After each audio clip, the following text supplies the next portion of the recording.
Eye emergencies. They're those sudden, terrifying moments that can honestly happen to anyone. In this explainer, we're going to cut right through the panic and give you a clear, simple first aid guide. We'll cover exactly what to do and maybe even more importantly, what not to do. Okay, just picture this for a second. A chemical splash, a stray elbow in a pickup game, or a tiny speck of dust that just will not leave. Those first few minutes are absolutely critical. Knowing the right moves can literally be the difference between a quick recovery and a serious problem. It could even save your vision. All right, so here's the game plan. We've broken this down into 5 key parts. First, we'll tackle what happens when you get something in your eye. Then we'll move on to impacts, black eyes and that kind of thing.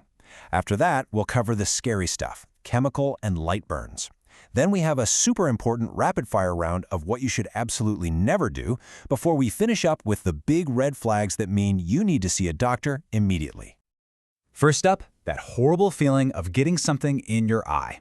It happens to all of us. But what's the first thing you should do? Well, it's not what you think.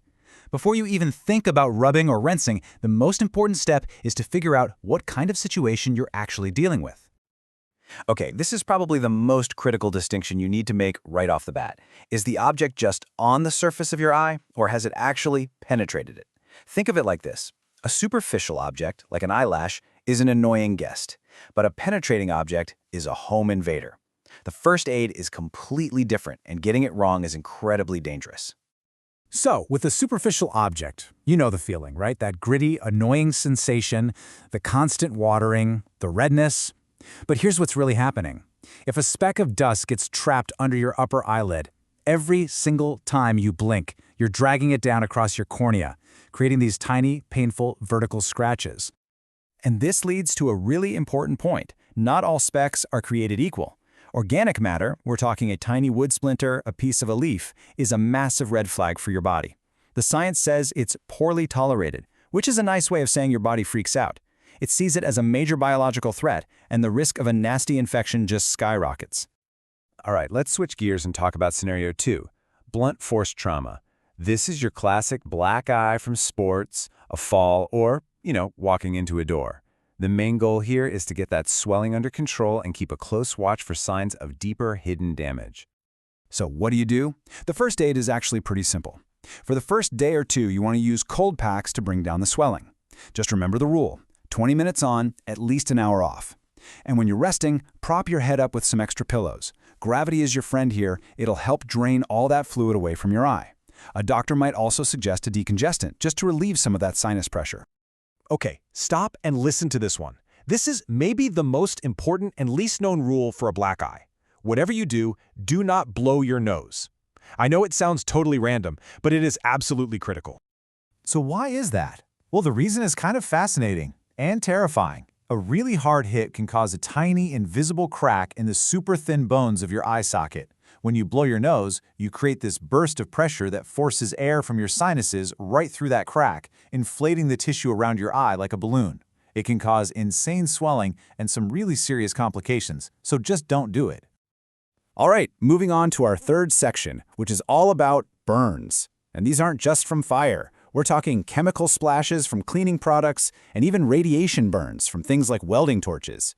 These are injuries where the real pain might not even show up for hours.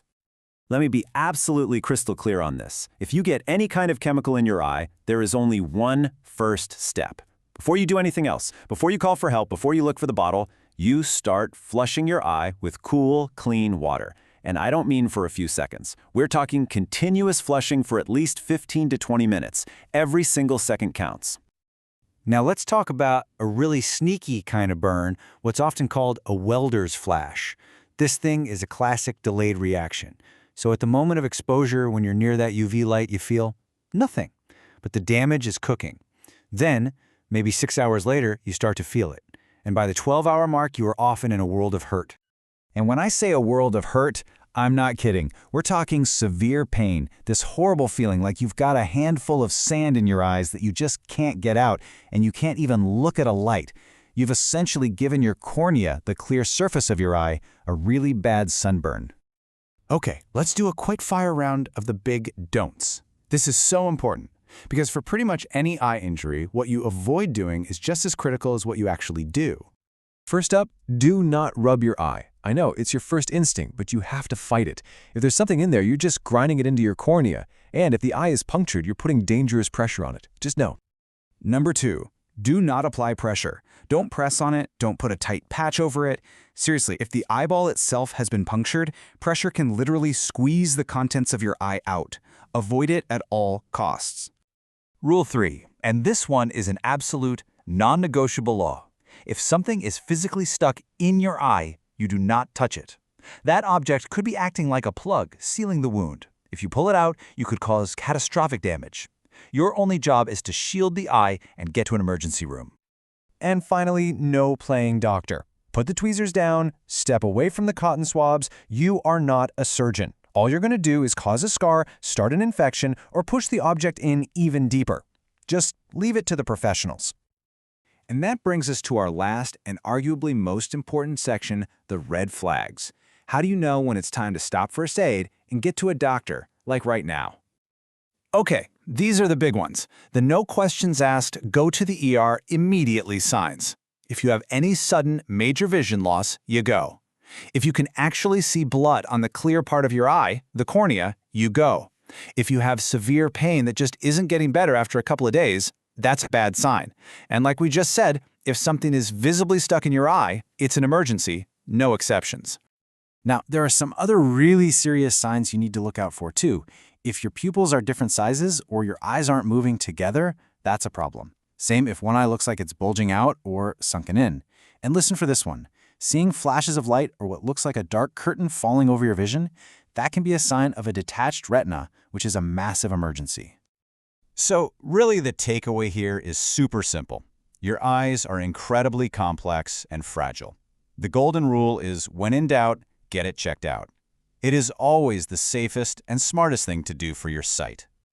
Look, at the end of the day, you only get one set of eyes. They are irreplaceable. Knowing these basic first aid steps isn't just random trivia. It's about being prepared to protect one of the most precious senses you have.